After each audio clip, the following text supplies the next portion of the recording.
Hola, muy buenos días. Bienvenidos a su canal Debajo de la Higuera. Por acá les saluda L. Bueno, en esta oportunidad quiero una vez más probar cómo se hace esto de transmitir por Facebook.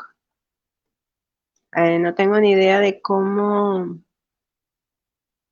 manipular el control de Facebook, no sé. Bueno, en fin.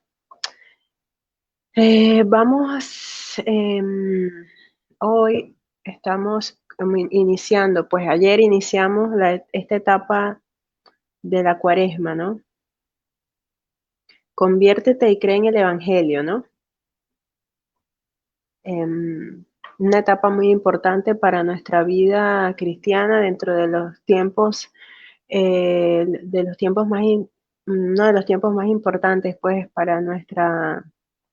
de nuestro año, de nuestro año litúrgico, ¿no? En antesala a la Semana Santa.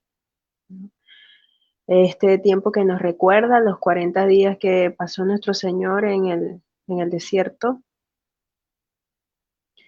y que nos sirven a nosotros de preparación, para purificación, para hacer introspección de las cosas que hemos hecho, que venimos haciendo, de lo que pensamos, de lo que decimos.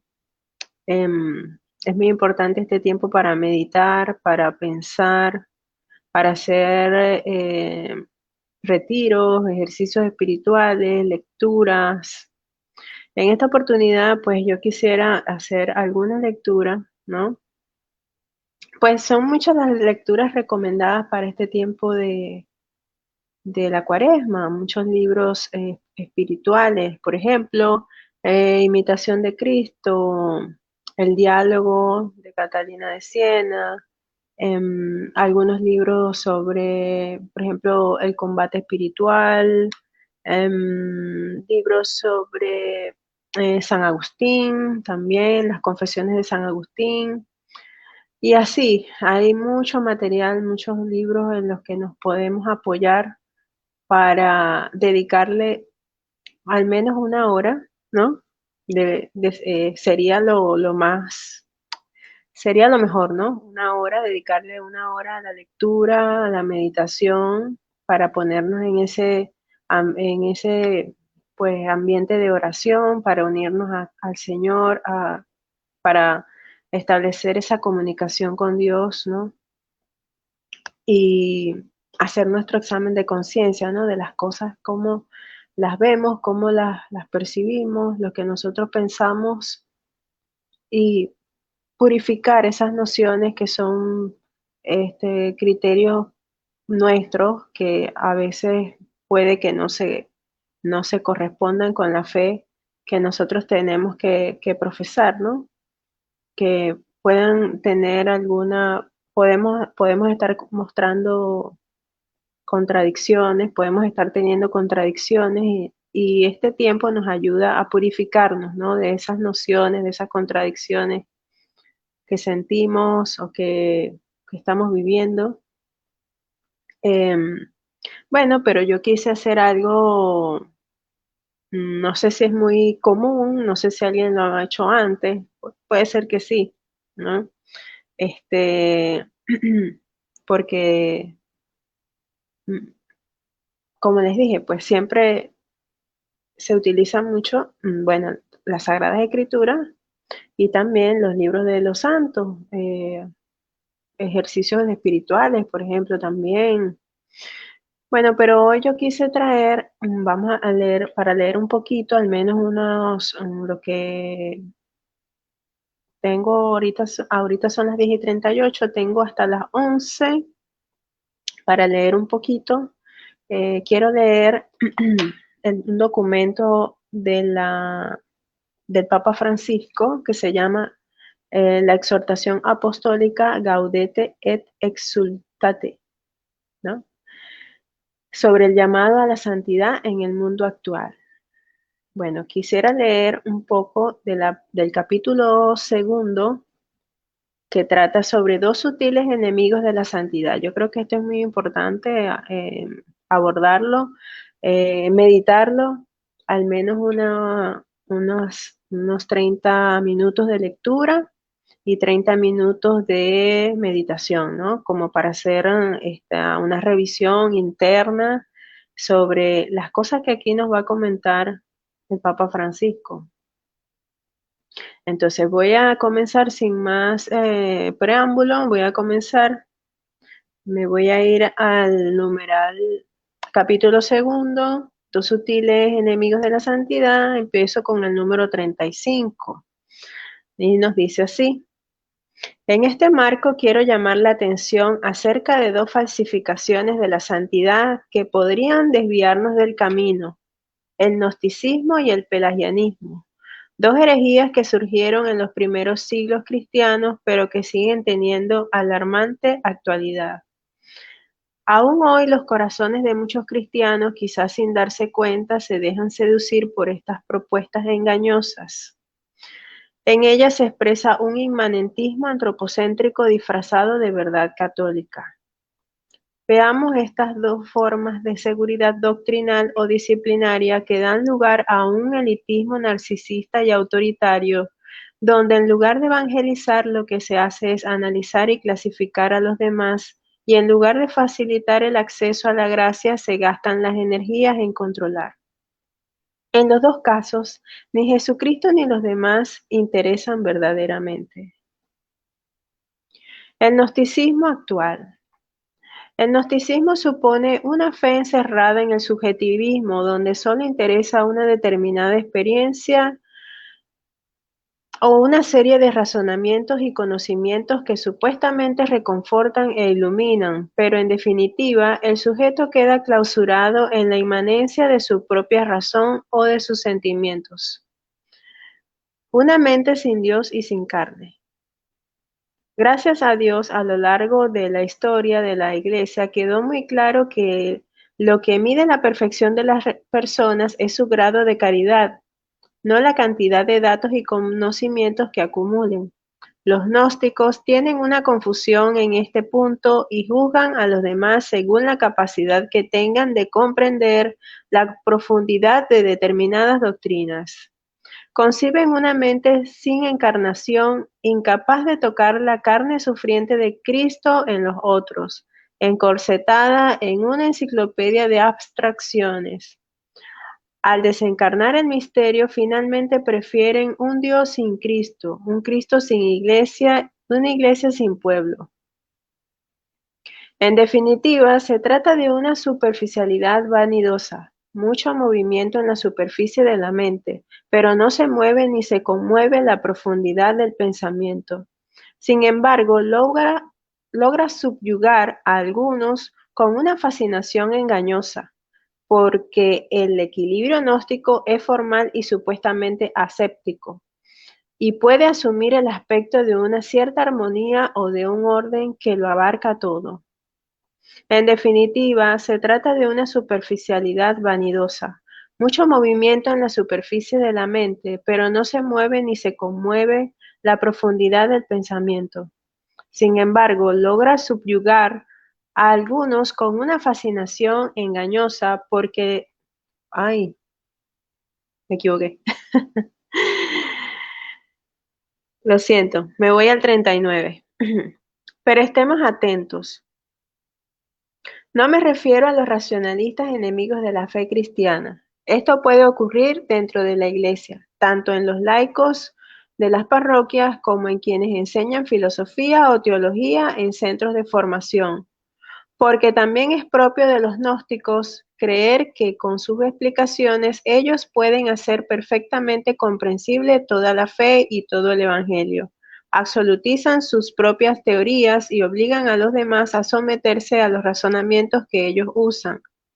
Una cosa es un sano y humilde uso de la razón para reflexionar sobre la enseñanza teológica y moral del Evangelio. Otra es pretender reducir la enseñanza de Jesús a una lógica fría y dura que busca dominarlo todo. Una doctrina sin misterio. El gnosticismo es una de las peores ideologías ya que al mismo tiempo que exalta indebidamente el conocimiento o una determinada experiencia, considera que su propia visión de la realidad es la perfección. Así, quizás sin advertirlo, esta ideología se alimenta a sí misma y se enceguece aún más. A veces se vuelve especialmente engañosa cuando se disfraza de una espiritualidad desencarnada, porque el gnosticismo, por su propia naturaleza, quiere domesticar el misterio, tanto el misterio de Dios y de su gracia, como el misterio de la vida de los demás. Cuando alguien tiene respuestas a todas las preguntas, demuestra que no está en un sano camino y es posible que sea un falso profeta, que usa la religión en beneficio propio al servicio de sus elucubraciones psicológicas y mentales. Dios nos supera infinitamente, siempre es una sorpresa, y no somos nosotros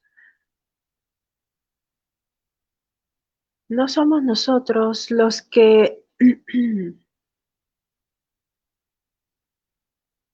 los que decidimos en qué circunstancia histórica encontrarlo, ya que no depende de nosotros determinar el tiempo y el lugar de encuentro. Quien lo quiere todo claro y seguro pretende dominar la trascendencia de Dios. Tampoco se puede pretender definir dónde no está Dios, porque Él está misteriosamente en la vida de toda persona.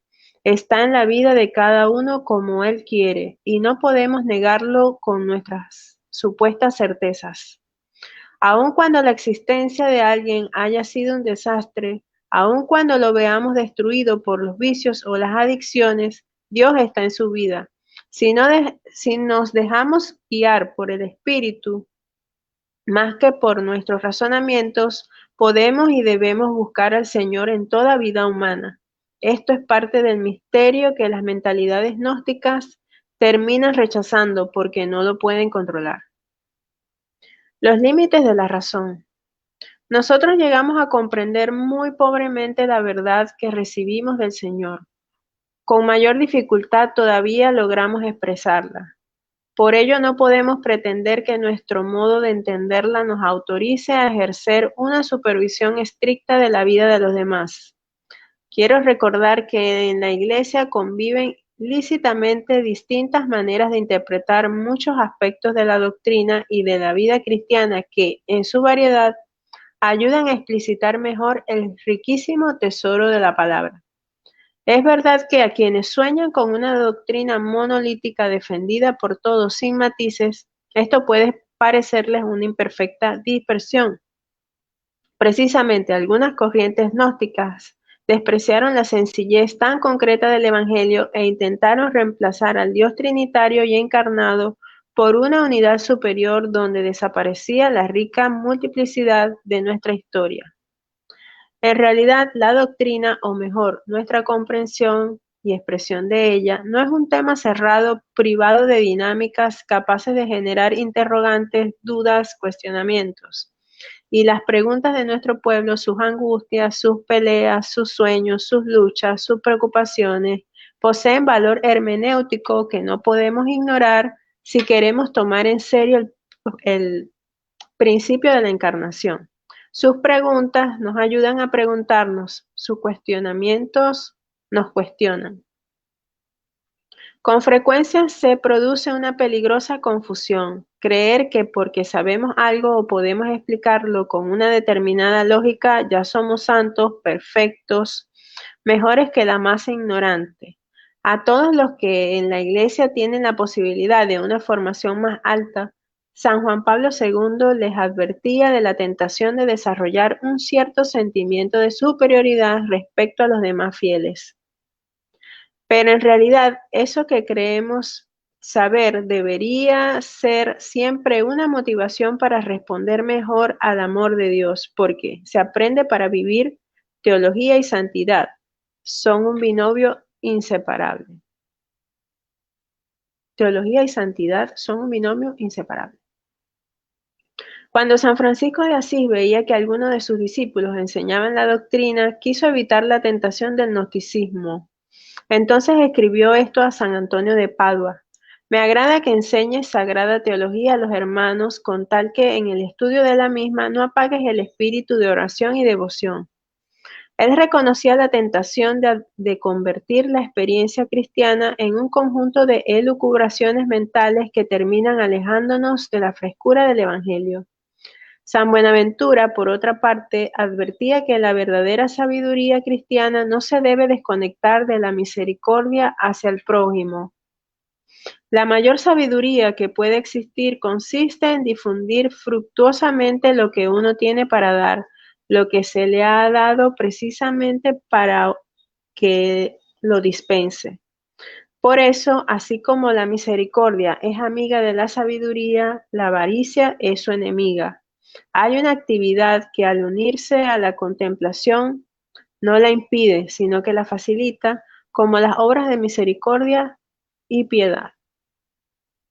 Bueno, hermanos, lo voy a dejar en este día de hoy hasta este punto para que se pueda entender mejor, para no pasar a la parte del pelagianismo. Ahora bien, nos va a hablar sobre el pelagianismo. Entonces, vamos a dejarlo hasta este punto para poder meditarlo.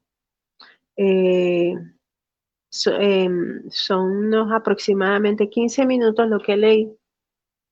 Luego de estos 15 minutos de lectura, podemos dedicar mínimo media hora o una hora para revisar todos los puntos que nos expone aquí el Papa Francisco sobre el gnosticismo actual,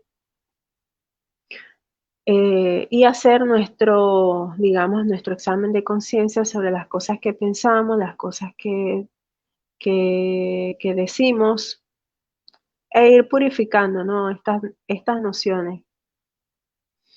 Eh, Sin más que agregar, pues me retiro, esperando que esta lectura sea de su provecho espiritual, de su provecho personal, y no me queda más que decir que viva Cristo Rey y Santa María, siempre Virgen. Dios les bendiga y nos vemos el día de mañana para continuar con la lectura.